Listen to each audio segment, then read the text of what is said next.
Guys, good afternoon. Meron tayo dito ngayon, Podio 3008. Ayan po.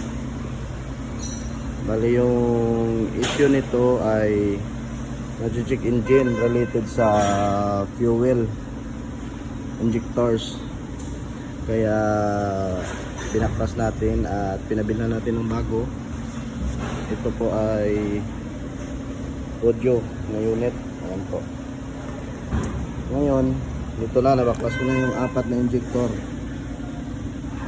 Tinitingnan ko na lang para sa programming. Bumili po yung may-ari ng bago. Ito po.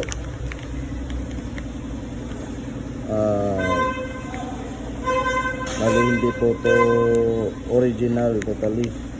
Pero yung price nito is itong 4 is nasa 100k, 25 yung isa, replacement lang yan. Pero pag original talaga umabot ng 35 yung isa nito.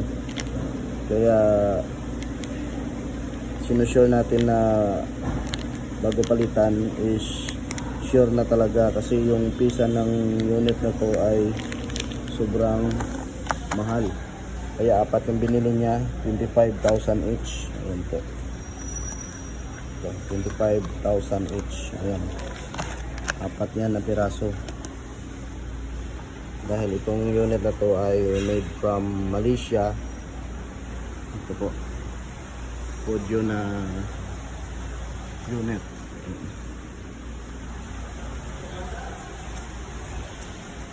3008 gasoline. 3008 gasoline.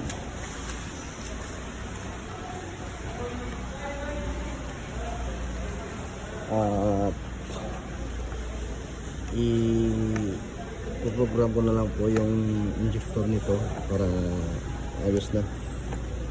Sana ay successful. Sobrang mahal naman nito, 25,000 each. Kaya pag naka-Podio ka, big time ka. Ayan po.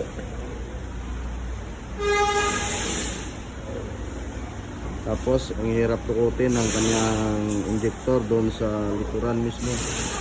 Kailangan mo talagang maklasin yung harap ng windshield para madukot mo yung intake manifold. Yung intake manifold. Sama na po yung throttle body nito. Ayan po. Set na po yan. Mahirap.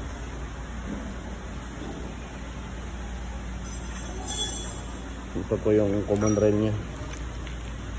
Ayan po. Thank you.